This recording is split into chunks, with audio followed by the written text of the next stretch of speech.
Welcome to this exam bootcamp explainer. If you're a surgical tech gearing up for your CST exam, you are in the exact right place. We're throwing on our scrubs and jumping straight into high-yield obstetrics. We're not just rattling off textbook facts today, folks. We are going to trace the exact anatomy of a surgical emergency, from that first red flag placental pathology through the sterile prep and surgical intervention, all the way to managing a massive complication. So let's make these complex topics totally accessible and, honestly, unforgettable. Real quick, here's our roadmap. We've got part 1, the culprits, looking at placental pathologies. Part 2 is the preparation. Part 3, the intervention. And finally, part 4, the complication, where we'll tackle postpartum hemorrhage. All right, let's kick things off with section 1, the culprits. We're talking placental pathologies. Now, take a look at the stark contrast between these two emergencies. This is an absolutely classic exam comparison. On the left, we have placenta previa. This is where the placenta implants right near the cervical os. It triggers painless, bright red bleeding, usually popping up in the 3rd trimester.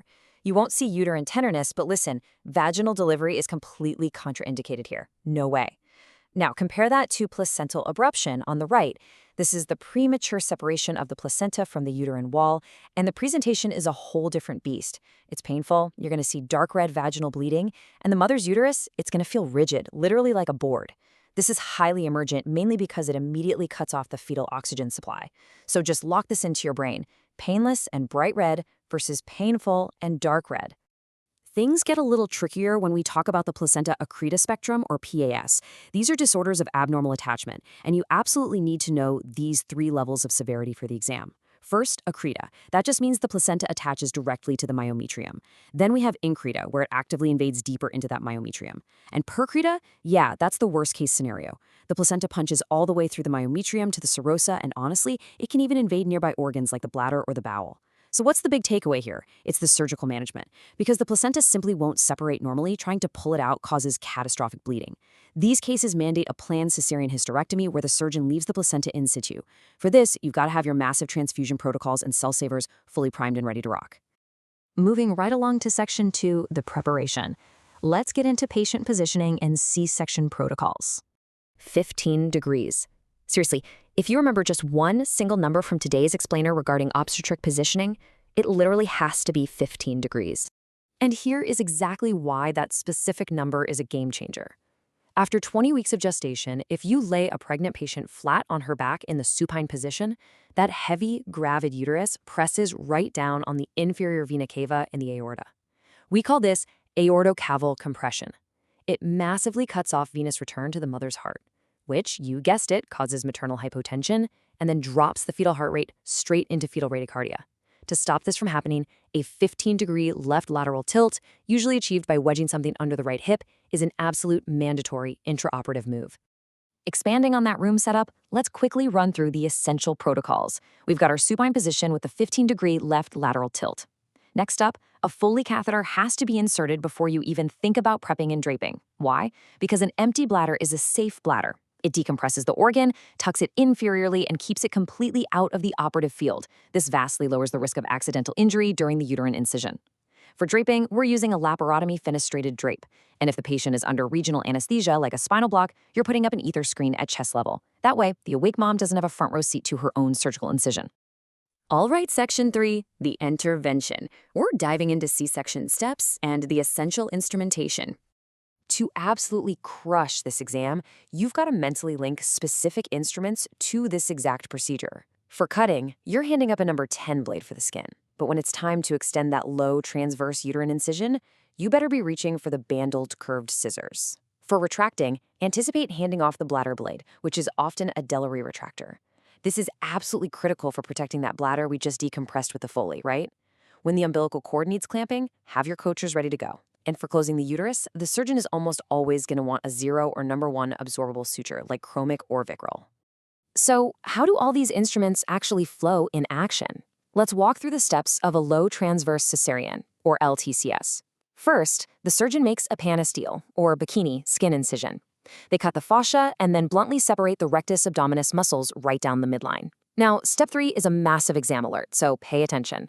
The surgeon incises the vesicouterine peritoneum to create the bladder flop, bluntly dissecting the bladder downward to keep it safe. Remember that bladder blade we just talked about? Yep, this is exactly where it goes. Step 4, they make the low transverse uterine incision, extending it with your bandless scissors. Step 5 is the big moment, delivering the neonate and clamping the cord with your coachers. Finally, the placenta comes out, oxytocin is given, and the multi-layer closure kicks off.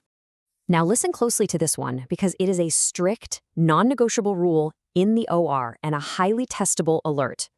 The bulb syringe used to suction the neonate's airway the second the head is delivered, that is a counted item. I know, it seems small. It feels like it's just part of the neonatal resuscitation gear.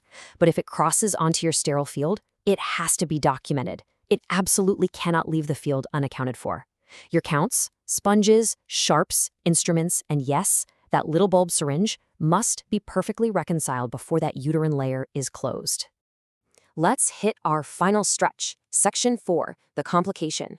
We're looking at managing postpartum hemorrhage. To really get postpartum hemorrhage, you've got to understand this one core concept: uterine atony. By definition, this is simply the failure of the uterus to contract after delivery. Normally, the uterus is supposed to clamp down hard to pinch off all those massive blood vessels that were feeding the placenta. But if it lacks tone, if it's atonic, those vessels just sit wide open and bleed. This is, without a doubt, the #1 cause of postpartum hemorrhage. We're talking about roughly 80% of all PPH cases. It's a huge deal. So, when the team is suddenly staring down a hemorrhage, how do they systematically figure out where the bleed is coming from? For your exam, you need to permanently lock in this mental checklist, the 4 T's of hemorrhage. First up is tone. Like we just learned, that's uterine atony, the most common culprit. Second is trauma. Think surgical extensions, cervical or vaginal lacerations, or even a uterine inversion. Third is tissue.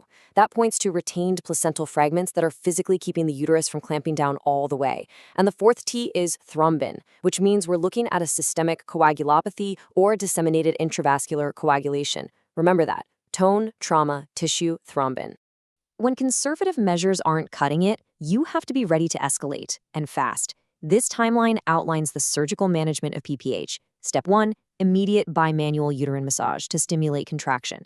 Step 2, we bring in the pharmacological agents, uterotonics like IV oxytocin or misoprostol.